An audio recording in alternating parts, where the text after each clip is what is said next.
Hello അസ്സലാമു അലൈക്കും welcome back to my channel.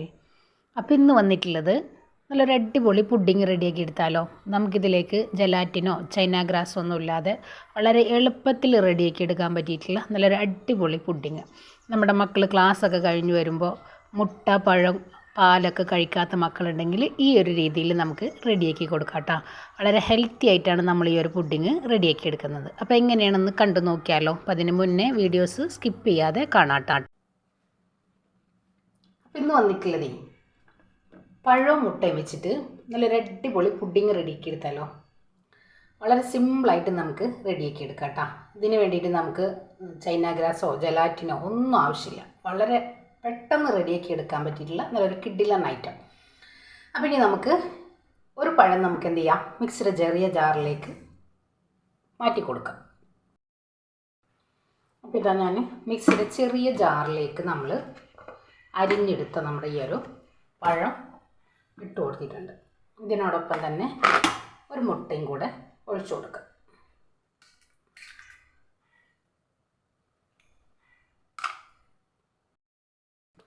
ഇനി ഇതിലേക്ക് നമുക്ക് മധുരത്തിന് ആവശ്യമായിട്ടുള്ള പഞ്ചസാര ചേർത്ത് കൊടുക്കാം. ഇതിന് പകരം നിങ്ങൾക്ക് മിൽക്ക് മേഡ് കയ്യിലുണ്ടെങ്കിൽ മിൽക്ക് മേഡ് ചേർത്ത് കൊടുത്താലും മതി. ഇനി നമുക്കിത് നല്ലപോലെ ഒന്ന് അരച്ചു കൊണ്ടുവരാം. ഇനി നമ്മൾ അരച്ചെടുത്ത ഈ ഒരു മിക്സ് സോസ് പാനിലേക്ക് നമുക്ക് ഒഴിച്ചു കൊടുക്കാം. 4 കപ്പിലും കുറച്ച് കൂടുതലായിട്ട് പാല്, വാനില എസൻസ് ചേർത്ത് കൊടുക്കാം. നമ്മുടെ ആ ഒരു മുട്ടയുടെ സ്മെല്ല് ഇല്ലാതിരിക്കാൻ എടുത്ത പാലിൽ നിന്ന് കുറച്ച് ഞാനിവിടെ മാറ്റിയെടുത്തിട്ടുണ്ട്. ഇതിലേക്ക് നമുക്ക് 1 ടേബിൾ സ്പൂൺ കോൺഫ്ലവറും കൂടി ചേർത്തിട്ട് നല്ലപോലെ ഒന്ന് മിക്സ് ചെയ്ത് നമുക്കിതിലേക്ക് അങ്ങ് ഒഴിച്ചു കൊടുക്കാം.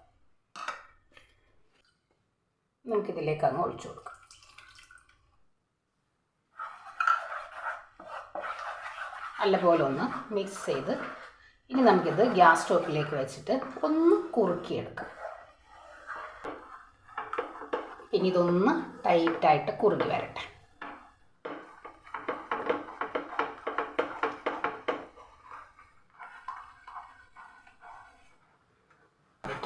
കണ്ടില്ലേ, ഈ രീതിക്ക് കുറുക്കിയെടുത്താൽ മതി.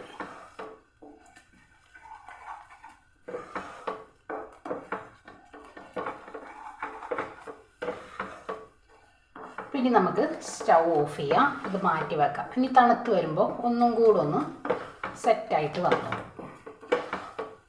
പഞ്ചസാര ഒന്ന് കാരമൽ ചെയ്ത് എടുക്കാം. ഇതാ നമ്മുടെ പഞ്ചസാര നല്ലപോലെ കാരമലായി വന്നിട്ടുണ്ട്. ഇനി ഇതിലേക്ക് നമ്മൾ നേരത്തെ എടുത്ത 2 പഴത്തിലുള്ള ഒരു പഴം കട്ട് ചെയ്ത് എടുത്തിട്ടുണ്ട്. ഒരു പഴമാണ് നമ്മൾ മുട്ടയുടെ കൂടെ അടിച്ചെടുത്തിട്ടുള്ളത്. ഇനി ഇതിലേക്ക് അങ്ങിട്ടിട്ട് നല്ലപോലെ ഒന്ന് നമ്മുടെ ഈ ഒരു പഴത്തിൽ ഈ ഒരു കാരമലൊന്ന് പിടിച്ച് കിട്ടണം. ആ രീതിക്ക് ഒന്ന് മിക്സാക്കി എടുക്കും. അപ്പോൾ ഇതാ നമ്മുടെ കാരമൽ നമ്മുടെ പഴത്തിൽ നല്ലപോലെ അങ്ങ് പറ്റി പിടിച്ച് കണ്ടില്ലേ, നല്ലപോലെ മെൽറ്റായി വന്നിട്ടുണ്ട്. ഇനി ഇതൊന്ന് തണുക്കാനായിട്ട് മാറ്റി വെക്കാം. തണുത്തതിന് ശേഷം നമുക്കിത് മിക്സിയുടെ ജാറിലൊന്ന് അടിച്ചെടുക്കാം. Stove off. ഇതാ നമ്മൾ കാരമൽ ചെയ്തെടുത്ത പഴം നല്ലപോലെ നമ്മളൊന്ന് അടിച്ച് കൊണ്ടുവന്നിട്ടുണ്ട്. ഇനി നമുക്കിത് സെറ്റ് ചെയ്തെടുക്കാം. ഇതേപോലെ ഒരു ഗ്ലാസ് ബൗളിലേക്ക് നമ്മൾ നേരത്തെ റെഡിയാക്കി വെച്ചിട്ടുള്ള നമ്മുടെ ഈ ഒരു മുട്ടയുടെയും പഴത്തിൻ്റെയും മിക്സ് നമുക്ക് ഈ ഒരു ബൗളിലേക്ക് ചേർത്ത് കൊടുക്കാം. ഇതാ നമ്മൾ സെറ്റാക്കി എടുത്തിട്ടുണ്ട്. ഇനി ഇതിൻ്റെ മീതക്ക് നമുക്ക് കുറച്ച് ബദാം ഒന്ന് ചോപ്പ് ചെയ്തിട്ട് ഇട്ട് കൊടുക്കാം. അതല്ലാന്നുണ്ടെങ്കിൽ നിങ്ങൾക്ക് ഇഷ്ടമുള്ള താല്പര്യമുള്ള ഏത് നട്ട്സ് വേണമെങ്കിലും നമുക്കിതിലേക്ക് ചേർക്കാം. നമ്മൾ അടിച്ചെടുത്ത നമ്മുടെ ഈ ഒരു പഴത്തിൻ്റെ ഈ ഒരു മിക്സ് ഇതിൻ്റെ മീതക്ക് അങ്ങ് ഇട്ട് കൊടുക്കാം. അപ്പോൾ ഇതാ നമ്മളിവിടെ നമ്മുടെ പുഡിങ് ഇവിടെ സെറ്റാക്കി എടുത്തിട്ടുണ്ട്. കുറച്ച് വലിയ ബൗളായി പോയിട്ടാണ്. അപ്പോൾ ചെറിയ ബൗളൊക്കെ കയ്യിലുള്ളവർക്ക് ഈ രീതിക്ക് ചെയ്തെടുത്താൽ മതിയാവും. അപ്പോൾ ഇനി നമുക്കിത് ഫ്രിഡ്ജിൽ വെച്ചിട്ട് 1 മണിക്കൂർ മുതൽ 2 മണിക്കൂർ വരെ നമുക്കൊന്ന് തണുപ്പിച്ച് സെറ്റാക്കി എടുക്കാം കേട്ടോ. എന്നിട്ട് ഞാനിത് കാണിക്കാം. അപ്പോൾ ഇതാ നമ്മുടെ പഴം വെച്ചിട്ടുള്ള പുഡിംഗ് ഇവിടെ റെഡിയാക്കി എടുത്തിട്ടുണ്ട്. കണ്ടില്ല, ഞാനിപ്പോൾ ഇവിടെ ഏകദേശം ഒരു മണിക്കൂറോളം നമ്മൾ ഫ്രിഡ്ജിൽ സ്റ്റോർ ചെയ്ത് വെച്ചതാട്ടോ. അപ്പോൾ എല്ലാവരും ഒന്ന് ട്രൈ ചെയ്ത് നോക്കുക. നമുക്ക് ജലാറ്റിനോ ചൈന ഗ്രാസ് ഒന്നും ഇല്ലാതെ നല്ല സിമ്പിളായിട്ട് തന്നെ ഈ ഒരു പുഡിംഗ് റെഡിയാക്കി എടുക്കാം. അപ്പോൾ എല്ലാവർക്കും നമ്മുടെ വീഡിയോസ് ഇഷ്ടമാണെന്ന് വിശ്വസിക്കുന്നു.